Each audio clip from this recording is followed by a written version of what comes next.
Plastic का हाथ से ज़िंदगी थोड़ी चलेगा। प्लास्टिक का हाथ तो कोई भी लगवा सकता है। मैं लगवा दूंगा प्लास्टिक का हाथ इस बच्ची का, आज का आज लगवा दूंगा। नहीं बोले थे वो दिए कुछ भी नहीं हो, जैसे कि वो कह रहे प्लास्टिक का हाथ लगाऊंगा, तो प्लास्टिक का हाथ तो किसी काम का नहीं है। तो मैंने 11,000 रुपया इस परिवार को दिया। अभी किसके खाते में मैंने डाला है? आपके खाते में आ गया ना, पैसा आ गया ना, मैंने डाल दिया। मेरा जो काम था मैंने किया और हम लोगों से जो हो पाएगा वो हम लोग करेंगे। तो डॉक्टर से पूछना चाहेंगे और डायरेक्टर से कि आपकी बेटी का अगर हम हाथ काट देंगे और बोलेंगे हम आर्टिफिशियल हाथ लगा देंगे, वो असली हाथ जैसा तो नहीं ना होगा। हैंड ट्रांसप्लांट करा दिया जाए और इस बच्ची को जो है वहाँ पे एक नौकरी दे दिया जाए, 20 से 25,000 रुपया सैलरी कम से कम। और हाँ, नौकरी देते समय ये आश्वस्त किया जाए कि फ्यूचर में इस बच्ची को वहाँ से निकाला ना जाएगा, क्योंकि ये सिक्योरिटी गार्ड है। ये बच्चा अभी पढ़ता है। ये बच्ची जो है 5वीं क्लास तक पढ़ी थी। इस बच्ची के पिताजी जो है वो मेंटली साइड से डिस्टर्ब है। सही बात है ना, जैसा कि आप लोगों ने बताया। माँ जो है वो बीमार रहती हैं, गांव में रहती हैं वो। अब ये बच्ची जाएगी कहाँ जाएगी? बहुत सारे अस्पताल में हैंड ट्रांसप्लांट होता है, उसमें 40 से 50 लाख रुपया खर्च होता है, लेकिन हाथ की ज़रूरत पड़ती है। तो अगर अस्पताल प्रशासन वो कर दे तो सबसे अच्छा कि इस बच्ची का जो है हाथ वापस आ जाएगा।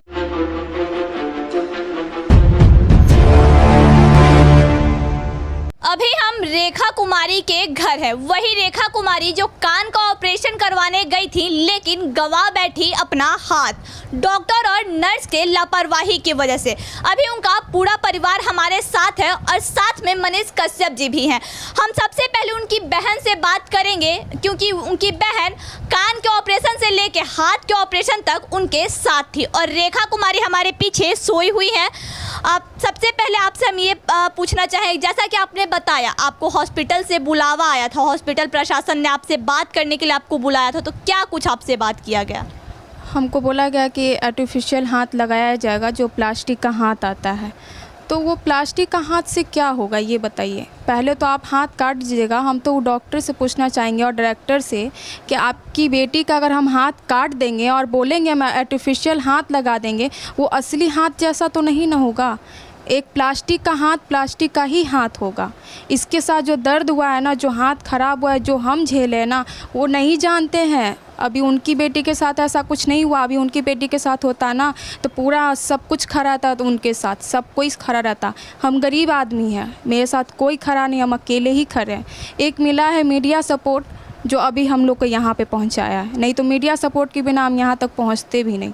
जो कुछ लोग जाने हैं, आज सर भी आए हैं, खड़े हुए हैं, मीडिया ही सपोर्ट के कारण। नहीं तो उधर से बस बोला गया कि प्लास्टिक का हाथ लगाया जाएगा, जो खर्चा हुआ है 5 लाख के आसपास वो पैसा दिया जाएगा। लेकिन वो हम बोले कि ठीक है आप दीजिएगा तो पेपर पे साइन, इसके आगे फ्यूचर का क्या होगा? तो वो बोले कि फ्यूचर के बारे में हम सोचेंगे। उसके बाद हम बोले कि ठीक है आप सरकारी जॉब ही दे दीजिए इसको, ताकि इसको आगे चल के सहायता होगा। वो बोले कि वो भी हम सोचेंगे। अब उनके सोचने तक का मेरी बहन का ज़िंदगी वहाँ पर नहीं ना रुक रहेगा कि वो लोग सोचेंगे। तो जहाँ तक हॉस्पिटल प्रशासन की ओर से कहा गया कि आर्टिफिशियल हाथ लगवा देंगे, तो संतुष्ट नहीं है आप उस बात से? नहीं, वो प्लास्टिक का हाथ हम लेकर क्या करेंगे उसका? मेरी बहन वैसी नहीं न थी। आखिर उनके डॉक्टर और नर्स के कारण ऐसा हुआ है, और उनके झूठ के कारण कि आप जाइए आपका इलाज हो जाएगा। वो लोग तो सच्चाई भी नहीं बताएं कि आपकी बहन का हाथ खराब हो गया। वो सच्चाई हमको दूसरे हॉस्पिटल में जा कर के पता चला। उनके चाचा भी हमारे साथ हैं, उनसे भी हम बात करेंगे। आपकी ये अपनी सगी भतीजी हैं जी। इनका हाथ अब नहीं रहा, कान का ऑपरेशन कराने गई थी, हाथ गवा बैठी। हॉस्पिटल प्रशासन आप लोग को आज बुलाया था मिलने के लिए, क्या कुछ वहाँ पे लोग बोला है? वहीं बोले थे वो दिए कुछ भी नहीं हो, जैसे कि वो कह रहे प्लास्टिक का हाथ लगाऊंगा, तो प्लास्टिक का हाथ तो किसी काम का नहीं है। तो आप प्लास्टिक के हाथ में संतुष्ट नहीं हैं? जी ना। तो आप अपना मांग रखे हॉस्पिटल प्रशासन की ओर, आप पास बोले कि हाँ हमको नहीं चाहिए ये चीज़। मैं तो बोल रहा हूँ हॉस्पिटल का प्रशासन का कि जैसे कि ये प्लास्टिक का हाथ लगा के मैं क्या करूँगा। बाकी जैसे कि कोई सुनवाई नहीं है वहाँ, कोई सुनवाई नहीं है। जी ना। क्या कुछ कहा गया जब आप बोले कि हमको प्लास्टिक का हाथ नहीं चाहिए? तो क्या कुछ वहाँ से कहा गया? वहाँ से यही बोले कि आप जाइए, जब नहीं चाहिए तो आप जाइए यहाँ से। नहीं चाहिए तो जाइए, बस, दूसरा कुछ नहीं बोले। अभी हमारे साथ उनके बड़े भाई भी हैं जो कि कुछ ही दिन पहले इनके यहाँ आए हैं। और आप भी गए थे हॉस्पिटल में? जी मैं भी गया था। क्या कुछ वहाँ पे लोग बोला? वहाँ पे गए तो यही प्लास्टिक के हाथ लगाने की बात हुआ। और जो हम लोग बोले ठीक है हम देखेंगे समझेंगे उसके बाद की बात है, इतना ही बोले और कुछ नहीं। यही सब। आप क्या करते हैं? हम सिक्योरिटी गार्ड की नौकरी करते कहाँ पे? हैं मुंबई में। तो आप मुंबई से यहाँ कब आए? हम लोग आए थे 4 तारीख को आए थे 8वां महीना में जी। तब तक रेखा कुमारी का हाथ कट गया था। हाँ लगभग कट ही गया था। उसी दिन आए थे जिस दिन ऑपरेशन था, उसी दिन आए थे। उसके बाद से आप यहाँ हैं? लड़की का नवंबर में शादी था। शादी अब हो रहा है या नहीं हो रहा? नहीं अब तो मुश्किल है, अब तो बड़ी मुश्किल है। वो लोग तो फ़ोन भी नहीं कर रहे हैं अब तो, लड़का वाले फ़ोन भी नहीं कर रहे हैं अब तो।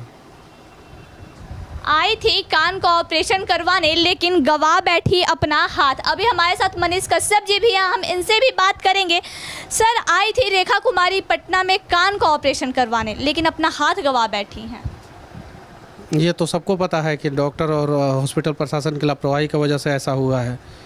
जैसा कि इनके भाई और बहन अभी बोल रहे कि ये लोग गए थे मिलने हॉस्पिटल प्रशासन से, वहाँ से कहा गया कि प्लास्टिक का हाथ लगवाएंगे। प्लास्टिक का हाथ से ज़िंदगी थोड़ी चलेगा। प्लास्टिक का हाथ तो कोई भी लगवा सकता है। मैं लगवा दूंगा प्लास्टिक का हाथ इस बच्ची का, आज का आज लगवा दूंगा, लेकिन प्लास्टिक का हाथ से ज़िंदगी नहीं चलेगा। मदद किया जाए। मान लीजिए कि अब तो ये गलती हो चुका है, अब ये गलती का सॉल्यूशन निकाला जाए। जो परिवार वालों की तरफ से आर्थिक मुआवजा मांगा जा रहा है तो आर्थिक मुआवजा दिया जाए। हालांकि परिवार वाले जितना मांग रहे हैं उतना ना दिया जाए, लेकिन कम से कम अस्पताल प्रशासन परिवार वालों के साथ मिल के बैठ के तो बातचीत करे कि आपको क्या चाहिए। अस्पताल प्रशासन कुछ ऑफर तो दे कि हाँ इतना। और इस बच्ची को अगर एक नौकरी हो जाएगा, मान लीजिए सरकारी नौकरी थोड़ा सा मुश्किल है तो प्राइवेट नौकरी ही, तो प्राइवेट नौकरी ही हो जाएगा तो कम से कम इस बच्ची का शादी होदी तो हो जाएगा। और भी बहुत सारा हाथ आता है, रोबोटिक हाथ आता है, आर्टिफिशियल हाथ में भी बहुत बढ़िया बढ़िया हाथ आता है। रोबोटिक हाथ में क्या होगा कि इस बच्ची का बायां हाथ है, उससे जो है ग्लास उलास उठा सकती है, उससे जो है कुछ काम कर सकती है। तो रोबोटिक हाथ अगर इसका लगवा दिया जाए, 16 से 20 लाख रुपया उसका खर्च आता है, तो ज़्यादा अच्छा रहेगा। उसके अलावा भी इस देश में जो है बहुत सारे जगहों पर जो है हैंड ट्रांसप्लांट होता है, बहुत सारे अस्पताल में हैंड ट्रांसप्लांट होता है, उसमें 40 से 50 लाख रुपया खर्च होता है, लेकिन हाथ की ज़रूरत पड़ती है। तो अगर अस्पताल प्रशासन वो कर दे तो सबसे अच्छा कि इस बच्ची का जो है हाथ वापस आ जाएगा।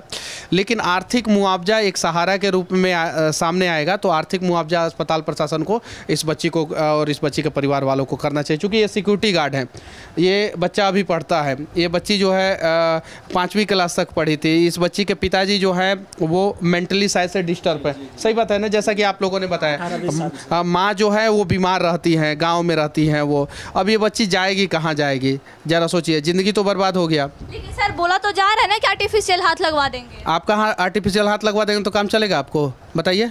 हम काट दे रहे हैं आपका, यहाँ से काट दे रहे हैं, आर्टिफिशियल हाथ लगवा दे रहे हैं, चलिए हम आज ही लगवा देते हैं। तो बोला जा रहा है। ये देखिए मीडिया का काम होता है सही चीज़ों को सही तरीके से दिखाना। बोला जा रहा है आर्टिफिशियल हाथ लगवा देंगे, बोला जा रहा आर्टिफिशियल हाथ, मान लीजिए कि गलती हो गई, लेकिन उसका सॉल्यूशन तो ढूंढना पड़ेगा ना। अब गलती जो हो गई। अब सॉल्यूशन यही है कि जो आर्टिफिशियल हाथ में सबसे बढ़िया आता है वो आर्टिफिशियल हाथ लगा दिया जाए, या नहीं तो हैंड ट्रांसप्लांट करा दिया जाए। और इस बच्ची को जो है वहाँ पे एक नौकरी दे दिया जाए, 20 से 25 हज़ार रुपया सैलरी कम से कम। और हाँ, नौकरी देते समय ये आश्वस्त किया जाए कि फ्यूचर में इस बच्ची को वहाँ से निकाला ना जाएगा। तो ये चीज़ है, तब जाके इस बच्ची का जो है भविष्य बच पाएगा, वरना जो है इस बच्ची का भविष्य अंधकार में हो जाएगा। सर, जैसा कि इनके चाचा जी बताएं कि ये लोग बोले कि हम संतुष्ट नहीं है आर्टिफिशियल हाथ में, तो वो लोग बोले कि ठीक है आप लोग संतुष्ट नहीं तो जाइए यहाँ से। तो वो तो ये लोग बताएंगे, हम उस पर कुछ नहीं कहना चाहते हैं। हम यहाँ पे आए थे, मुझे लगा कि इस परिवार को मदद किया जाना चाहिए, तो मैंने 11,000 रुपया इस परिवार को दिया। अभी किसके खाते में मैंने डाला है? आपके खाते में आ गया ना, पैसा आ गया ना, मैंने डाल दिया। मेरा जो काम था मैंने किया, और हम लोगों से जो हो पाएगा वो हम लोग करेंगे। अब जो है इंसानियत दिखाते हुए जो है इस बच्ची का क्या गलती है, इस बच्ची के समर्थन में मैं विनती करना चाहता हूं कि पटना का कोई बढ़िया वकील आए, पटना का प्रशासन जो है इस बच्ची का, इस परिवार वाले का FIR ले और न्याय हो, अच्छा न्याय हो। इसमें अस्पताल प्रशासन की लापरवाही नहीं है, मैं फिर से कह देना चाहता हूँ। अस्पताल प्रशासन से ज़्यादा लापरवाही जो है उस डॉक्टर और नर्स की है। अगर डॉक्टर की ही संपत्ति सिर्फ और सिर्फ आधा संपत्ति इस बच्ची को दे दिया जाए तो ये बच्ची जो है ज़िंदगी में अच्छे ढंग से रह पाएगी। तो डॉक्टर के ऊपर जुर्माना हो, नर्स के ऊपर जुर्माना हो, ये चीज़ है। और नर्स को हटा के जो है नर्स की जगह पे इसको नौकरी दे दिया जाए वहाँ पे, वहाँ पे इसको नौकरी भी तो दिया जा सकता है 6 महीना का ट्रेनिंग करा के। तो ये चीज़ है, तो इसकी ज़िंदगी बच जाएगी और कम से कम भविष्य में इसको पता है कि गलत इंजेक्शन देने से ये नुकसान हो सकता है, तो ये किसी को गलत इंजेक्शन नहीं देगी। और जो गलत इंजेक्शन दी है उसको पूरा फ्यूचर ये मलाल रहेगा कि काश मैं एक गलती नहीं की होती तो शायद जो है मेरी नौकरी नहीं जाती। तो एक आदमी का ज़िंदगी बच जाएगा और एक आदमी को सज़ा हो जाएगा। तो ये काम जो है अस्पताल प्रशासन को जल्द से जल्द करना चाहिए, वरना जो है एक बढ़िया अस्पताल है महावीर, मुझे पता है, मेरे भी बहुत सारे लोग आते हैं तो मैं रेकमेंड करता हूं कि आप महावीर अस्पताल में जाइए। उसका नाम खराब हो रहा है, आप अगर वैसे बड़े अस्पताल का नाम खराब हो तो कहीं नहीं तो कहीं गलत है। तो अस्पताल प्रशासन को आगे आना चाहिए और अपना नाम को, रेपुटेशन को देखते हुए, 30-40 साल का मेहनत को देखते हुए, बहुत सारे लोगों का जान उस अस्पताल में बचाया गया, इन सब चीज़ों को देखते हुए इस बच्ची का जो है मदद कर देना चाहिए। इस बच्ची का अगर मदद हो जाएगा तो ऐसा नहीं है कि अस्पताल बर्बाद हो जाएगा, ऐसा नहीं है। अस्पताल के पास बहुत कुछ है, वो मदद कर सकता है, लेकिन जेन्युइन तरीके से जो है यहाँ से इनके परिवार वाले जाएँ, जेन्युइन तरीके से बात करें, वहाँ से समझाने का प्रयास करें। मुझे पूरा भरोसा है कि अस्पताल प्रशासन इस बात को समझेगा और बच्ची को मदद करेगा। रेखा कुमारी के परिवार का जो मांग है इसमें साफ तौर पे 5 पॉइंट में लिखा गया है। उनका पहला मांग है कि जो भी मेरा हाथ लगाने का खर्च आएगा वो महावीर आरोग्य संस्था उठाएगा, जाने का, आने का, रहने का, खाने का। उनका दूसरा मांग है कि हमें 1 करोड़ रुपया मुआवजा के तौर पे दिया जाए। उनका तीसरा मांग है कि एक सरकारी नौकरी की व्यवस्था की जाए। अगर सरकारी नौकरी नहीं हो पाता है तो 20,000 रुपये हर एक महीने उनके जीवन यापन के लिए दिया जाए। चौथा मांग है कि जो दोषी डॉक्टर और नर्स है उन्हें उस अस्पताल से निष्कासित किया जाए और उन पे ठोस कार्रवाई की जाए।